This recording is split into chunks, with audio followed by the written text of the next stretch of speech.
Bleedy Ray Wilson, cornerback, the University of Connecticut.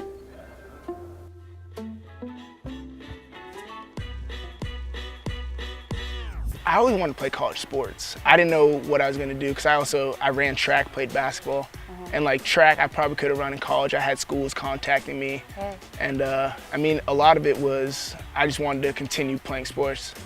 And then when football came along, kind of football had a different demeanor to it, a different approach. It wasn't as much all physical. It was a lot of mental. And like one thing I like to use is I have athleticism, but I also like to use my brain to my advantage. And football allowed me to tap into that. Tell me about the UConn system, the defensive system that you played in. The first one or the second one?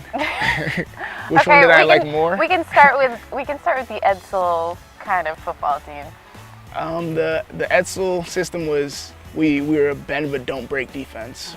So we weren't the most aggressive defense. We played some more conservative coverages, but we did a good job with having good D-line play, and our linebackers were really good. So in the back end, it was kind of on us just to eliminate the big plays, keep everything in front of you, and when you have a chance to make a play, you make it. It's more zone, read the quarterback, and during that I actually had my best season with 4 interceptions, 2 for touchdowns. So reading the quarterback more and breaking on the ball more. Were you allowed to trust your instincts? Yeah, he let us play. He let us play. He let us kind of go out there and feel the game out. It wasn't as much what is the offense doing, what is this doing. We ran what we ran and made sure that we ran it well. How did that change when Edsall went to Maryland and Pasqualoni came in? He brought in Coach Brown. Coach Brown is fiery. And he's one of the best coaches I've ever had. He's a very aggressive guy. So our defense was very aggressive. Absolutely. So we blitzed a lot, played a lot more man-to-man press coverages, more NFL style.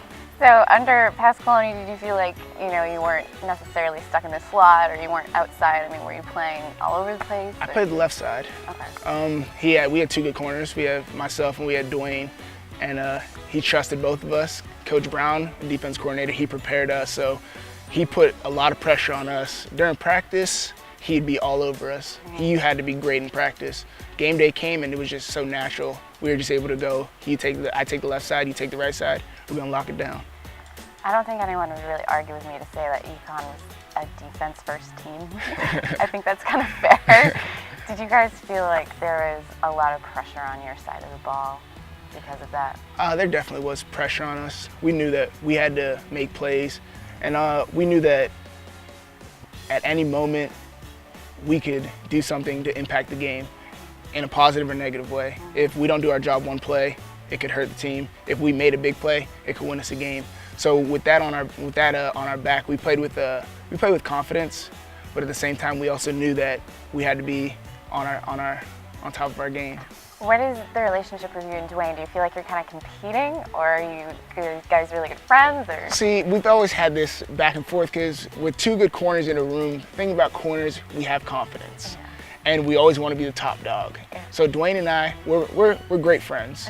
But at the same time, we both know when we step on the field, we're trying to show who the better guy is. You were a captain, yes? Yes. 2 years? 2 years, yeah. How did that change, I guess, the way you approach the game and the way you approach your teammates? Well, you had to come in every day and you had to be the guy almost kind of set tone. And Coach Brown, he told me what he needed out of me. He told me that I can't have a bad day. There's no such thing as a bad day for me. So when you hear that, there's a lot of days that we worked on football. He said, you're not allowed to have a bad day.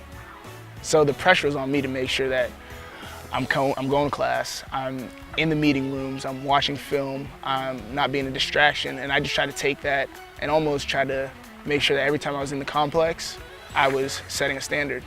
Other than the schedule kind of being weird, were there any surprises that came out of the combine for you? Surprises? I wouldn't say, well, I mean, there was a couple surprises. Like being around and you could walk and I'm getting ready for my 40 and I just see Deion Sanders walk past me. I'm like, that's Deion. Like, that's prime time.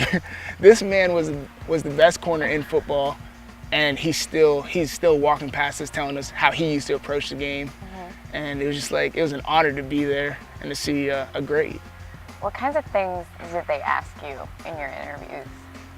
They asked a lot of questions. Girlfriends, what was family life like? How do you prepare for games? what do you want to do other than football? Really? Things like that. They asked all kinds.